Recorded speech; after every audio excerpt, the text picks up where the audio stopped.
our beloved Prophet Muhammad ibn Abdullah sallallahu alayhi wasallam. Anas reports that when he entered Medina, every single thing in Medina illuminated. And then when he died, everything in it became dull, dark. And as soon as they finished burying him, as Anas mentions, their hearts began to grieve due to love for the Prophet sallallahu alaihi wasallam. For indeed those who lived with him loved him dearly, to the extent that they would not care if their necks were cut off, as long as not one thorn pricked Muhammad sallallahu alaihi wasallam. We ask the Almighty Lord that He unites us with the prophets, the saints, the righteous and the truthful on the day of resurrection.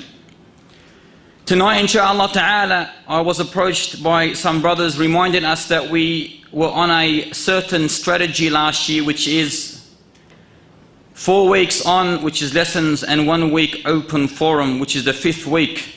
Every 5th week is an open forum. And I said, please, can you resume this once again? I said, not a problem, inshaAllah ta'ala. However, as I was in the bookstore, I was flipping through some books, and my eyes caught this book, which is only a small little summarized book, which consists of approximately 10 pages. 10 pages, however, there are golden rules, issues regarding the intermingling between the two sexes. And seeing that our previous lessons related to this topic, which is the devilish arrows of Satan and how to destroy it, we will inshallah ta'ala like to mention the issues that these scholars have mentioned and explain very briefly each issue regarding the prohibition of mingling between two sexes, what is allowed or what is not allowed. So inshallah we will try to do this very quickly, and then we will inshallah open the room for discussion. And we should understand that this is the work of the scholars, most of the scholars. In other words, the majority of scholars' opinion is mentioned in here.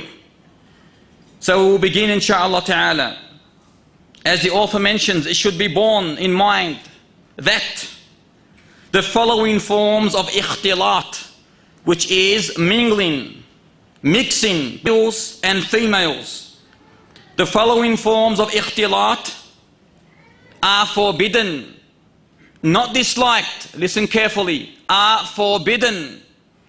Let us see number one.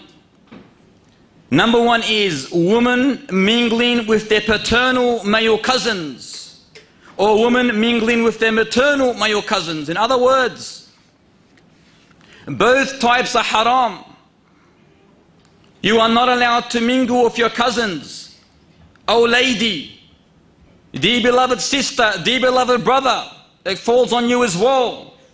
You are not allowed to mingle, to mix with your male relatives, nor are you allowed to mix with your female relatives without any exemption. Meaning, if you go to a gathering, you don't say, they're my cousins, it is all right. I can sit, talk, laugh, joke and play with them. You are not allowed to do this. You are not allowed to do this. An Islamic sitting segregation is that the males sit separately and the females sit separately. They do not mix together, one big bunch collectively, as though they're all maharim on each other. Any person that is not your mahram, keep far away. Keep far away. Even though he's your cousin, even though she's your cousin, because you are allowed to marry this person. And any person you are allowed to marry, there could be ignition there from Satan. He could ignite the forbidden gaze and thus lust, instinct desire will be created in that heart of yours.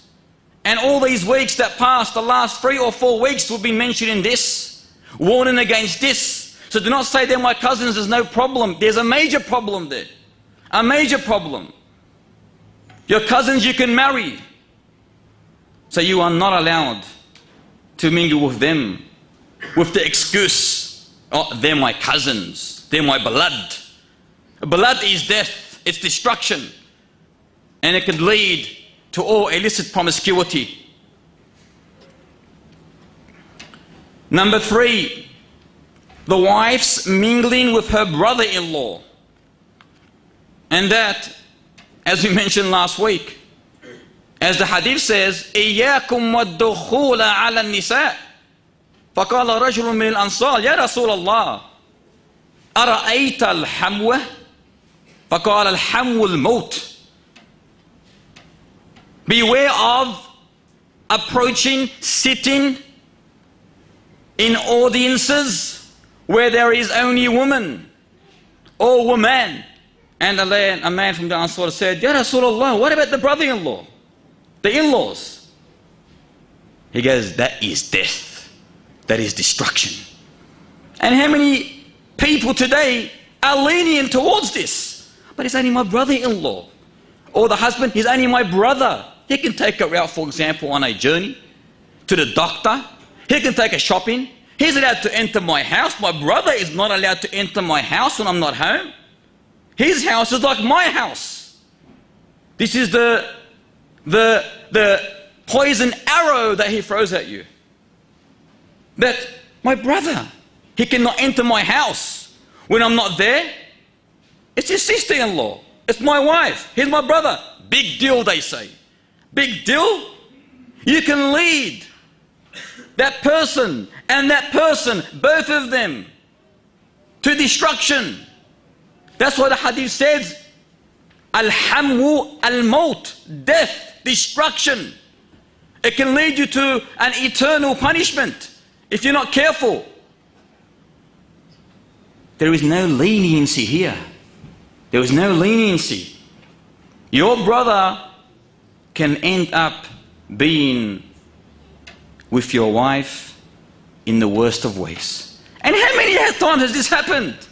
How many situations and cases that come to you and say, Wallah, my brother done this to me. Well, of course he did this to you. You allowed him to do this to you. You allowed him. You've given him the key to do this to you. Why did you allow him in the house without you being there? But he's my brother. If he's your brother, but take the advice. Take the golden advice from this beautiful narration. There is no excuse. There is no excuse. You will be the cause of this. And you will be considered a person, the husband, if he allows his brother to enter the house while he's not there, while his wife is there, you will be called a dayyuth. And a dayyuth is the one who does not care whether men talk to his wife, she talks to men. This person in English is called a what? A cuckold. A dayyuth. And he's cursed.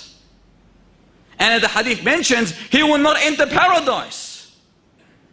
When a man allows his wife to be talking with other men, men talking to her, not a problem. They're my brothers. Or they're my cousins. Or they're my friends. She's your wife. She's your wife. She's a weak person. They're weak people. Anything could partake, anything. The venom of Satan is powerful. It's powerful. If you are not careful, you do not take care of that precious pearl of yours,